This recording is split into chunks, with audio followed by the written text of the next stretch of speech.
Muy bien, ahora vamos a hablar sobre la teoría de la computabilidad. Para esto, el primer paso es el estudio de los modelos de la computación y se los debemos a George, Gödel, Klein, Post y Turing. Ellos definen aspectos prácticos sobre la informática. Para llegar a la teoría de la computabilidad, en donde nosotros hacemos las preguntas de ¿qué pueden hacer los ordenadores sin restricciones? ¿Y cuáles son las limitaciones inherentes de los métodos automáticos de cálculo? La teoría de los lenguajes formales es el resultado del estudio desde el inicio del siglo hasta 1936, en donde se produce la primera máquina comercial, 1943, la ENIAC. Se pasó por una serie de conceptos para poder llegar hasta lo que hoy por hoy es una máquina comercial. Existe la dualidad entre los creadores originales de interpretar programas. ¿Qué sucedía con el hardware? ¿Qué sucedía con el software? Mientras el hardware era un componente básico binario, los lenguajes de programación también eran binarios. Para resolver esto, se crean los famosos lenguajes formales, los cuales están basados en reglas de producción. Y esta es la conclusión de la teoría de la tesis de Turing, generada en 1936. Los autómatas y la computabilidad. Cada uno de estos tipos de máquinas son capaces de resolver cada vez problemas más complejos, desde los autómatas finitos, que son los más simples, hasta las máquinas de Turing, que determinan el límite de los procesos computacionales.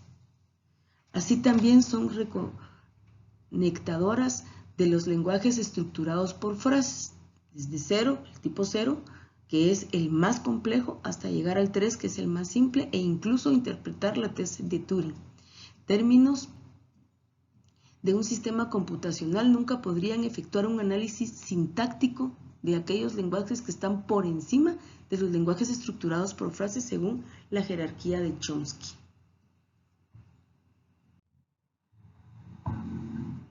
La relación entre los lenguajes máquina, que son abstractas. Y aquí tenemos la definición de lo que les estaba hablando.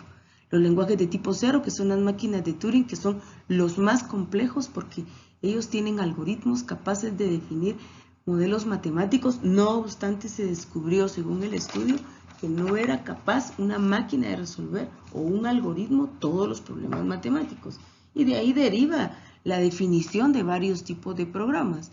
Los lenguajes de tipo 1, que son lenguajes con lineamientos acotados, los de tipo 2, que son los que utilizan para ser resueltos los autómatas de pila, y los lenguajes de tipo C, que son los autómatas finitos, los cuales están definidos en autómatas finitos deterministas y no deterministas.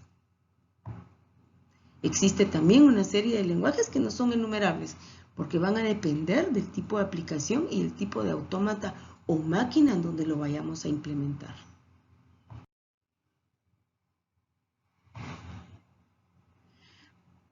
Como vimos anteriormente, la teoría de los conjuntos, que es algo en lo que se basaron ellos, ¿por qué? Porque descubrieron que teníamos conjuntos finitos e infinitos de diferentes tamaños. Cada uno de los conjuntos me permite a mí enmarcar los elementos que necesito definir para un tipo de programa. Regresemos entonces un poco a la teoría de conjuntos, teoría que conocemos desde hace mucho tiempo. Vamos a definir un conjunto como una colección de objetos. Un conjunto puede especificar enumerando sus elementos entre llaves separados por comas, y esto es lo que se le llama definición por extensión. Pero a veces esto no es posible hacerlo porque el conjunto es infinito y entonces se usa una definición por comprensión, es decir, haciendo referencia a otros conjuntos o conjuntos referenciales y a las propiedades que los elementos puedan tener. De forma general vamos a definir a un conjunto B que está compuesto por el elemento X que pertenece a tal que X cumple con la propiedad. Dos conjuntos pueden combinarse para formar un tercer conjunto mediante una serie de operaciones básicas sobre conjuntos. Y esas son las tres operaciones básicas que son la unión, la intersección y la diferencia. Cuando vamos a unir conjunto A y B, tenemos que estar conscientes que el elemento X, tal que el elemento X pertenezca a, lo unimos tal que el elemento X pertenezca a B.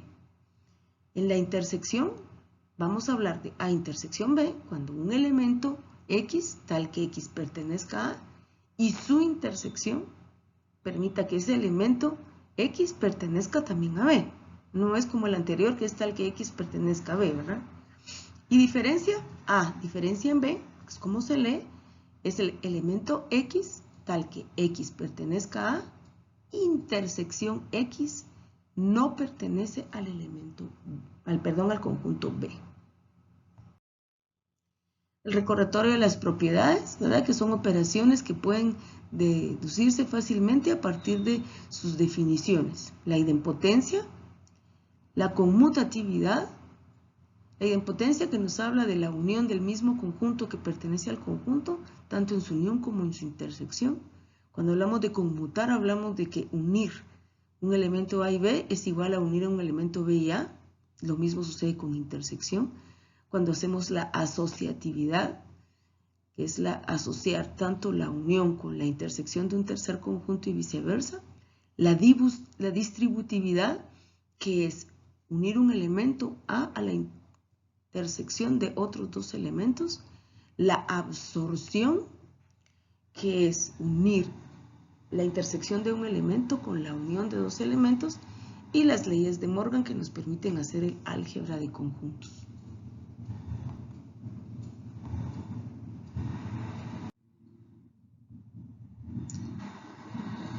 Veamos un poco sobre los ejemplos que podemos tener de los conjuntos.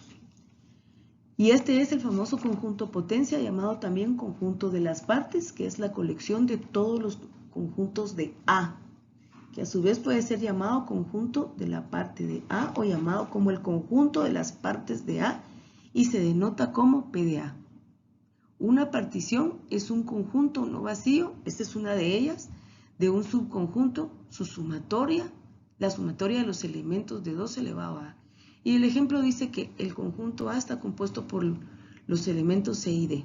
Entonces, cuando aplicamos, según lo que acabamos de nombrar, la potencia del conjunto, decimos 2, potencia del conjunto A, va a estar compuesto por conjunto vacío, subconjunto C, subconjunto D, y el subconjunto de C y D, que fueron los elementos que originalmente nos dieron. ¿Por qué metemos a conjunto vacío? Porque decimos que es la colección de todos los conjuntos de A. Y el conjunto vacío es un conjunto de A. Y entonces se convierte en un subconjunto C y en un subconjunto D por eso. Entonces, para cada elemento de la sumatoria es no vacío. Los elementos de la sumatoria son disjuntos. Decimos que dos conjuntos son disjuntos si no tienen elementos en común. Y el universo de la sumatoria es igual a A. Aquí estamos recordando la operación de conjunto de la identidad de potencia. Conjunto, veamos el ejemplo número 2. Está compuesto por 3 subconjuntos. Subconjunto A y B, subconjunto C y subconjunto D. Es una partición del conjunto A, B, C y D, pero cuando ya lo vemos a nivel de subconjuntos, podemos decir que A, subconjunto B, C y subconjunto C y D no es los conjuntos de números pares e impares que forman una partición del subconjunto de los números naturales. Esto es un repaso de algo que ustedes ya manejan y ya conocen. Hablemos un poco sobre relaciones y funciones. Llamamos por ordenado a una pareja de objetos escritos entre paréntesis y separados por comas. Por ejemplo, si yo tengo el par ordenado AB, que es de los elementos AB, son los componentes del par. No es lo mismo decir un par ordenado que los elementos de un conjunto, porque el orden influye. No es lo mismo AB como par ordenado que BA. Sin embargo, los elementos AB y BA sí son iguales, porque si yo tengo el elemento AB y BA como pares ordenados, estoy hablando de posiciones en un plano cartesiano y sí afecta a la hora de hacer un posicionamiento. Mientras que si hablo de los elementos AB hablo de los elementos AB y BA, estoy utilizando las propiedades de asociar y los convierte en iguales, no importa el orden en este caso. Los dos componentes de un par ordenado no tienen por qué ser distintos. Yo puedo tener un par ordenado 2,2 y es un par válido, ¿verdad?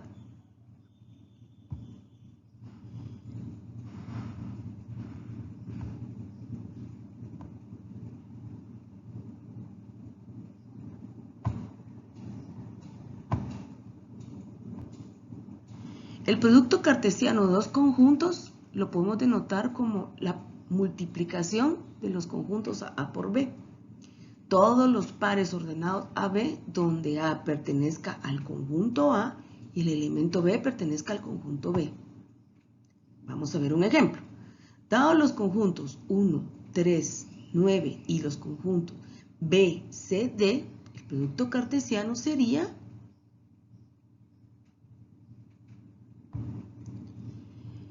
multiplicar el valor 1